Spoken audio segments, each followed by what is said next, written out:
Hi friends, welcome back to our channel smart Pokshita. ఈరోజు మన recipe వచ్చేసి రా బనానా ఫిష్ ఫ్రై అండి. చేపలు తినని వాళ్ళు ఉంటారు కదండి, నాన్ వెజ్ తినని వాళ్ళ కోసం ఈ రెసిపీని చేస్తున్నానండి. ఈ రెసిపీని ఇంట్లోనే ఈజీగా ప్రిపేర్ చేసేసుకోవచ్చు. ముందు ఒక పచ్చి అరటికాయని తీసుకొని పైన చెక్కు మొత్తం తీసేసి ఇలా పీసెస్ కింద కట్ చేసుకోవాలి. ఇలా కట్ చేసుకొని మధ్యలో హోల్ పెట్టుకొని ఒక ప్లేట్లో పెట్టుకొని పక్కన పెట్టేయాలి. ఇప్పుడు ఒక బౌల్ తీసుకొని దీంట్లోకి 1 టేబుల్ స్పూన్ కారం, 1/2 టేబుల్ స్పూన్ ధనియాల పొడి, 1/2 టేబుల్ స్పూన్ పసుపు, దీంట్లోకి 1 టేబుల్ స్పూన్ వేయించి పొడి చేసి పెట్టుకున్న జీలకర్ర పొడిని వేసుకోవాలి. 1/2 టేబుల్ స్పూన్ గరం మసాలా వేసుకోవాలి. రుచికి సరిపోయినంత సాల్ట్, దీంట్లోకి అల్లం వెల్లుల్లి పేస్ట్ ఫ్రెష్ది వేసుకోవాలండి 1 టేబుల్ స్పూన్. దీంట్లోకి 2 టేబుల్ స్పూన్ల నిమ్మరసంని వేసుకోవాలి. అలాగే 1 టేబుల్ స్పూన్ ఆయిల్ని కూడా వేసుకొని మొత్తం ఒకసారి బాగా కలిపేసుకోవాలి. ఈ పేస్ట్ అనేది ముద్దగా రావాలండి, అప్పుడే మ్యారినేట్ చేసుకోవడానికి ఈజీగా ఉంటుంది. ఇలా కలిపేసుకొని పక్కన పెట్టేసుకోవాలి.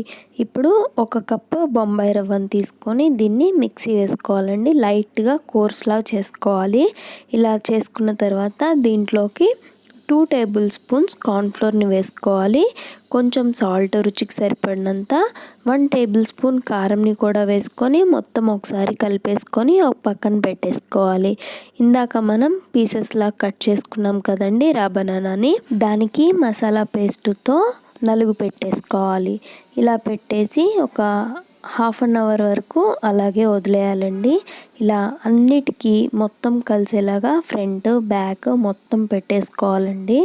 ఇలా పెట్టేసుకొని ఒక 1/2 అవర్ కానీ అలా వదిలేసినట్టయితే మసాలా పేస్ట్ అంతా రా బనానాకు పడుతుంది, టేస్ట్ అనేది బాగుంటుంది. ఇప్పుడు దీన్ని ఒక 1/2 అవర్ తర్వాత మనం బొంబాయి రవ్వ, ఉప్పు, కారం అదంతా కలిపేసుకొని ఉంచుకున్నాం కదా, దానిలోకి డిప్ చేసుకొని పక్కన పెట్టుకోవాలి.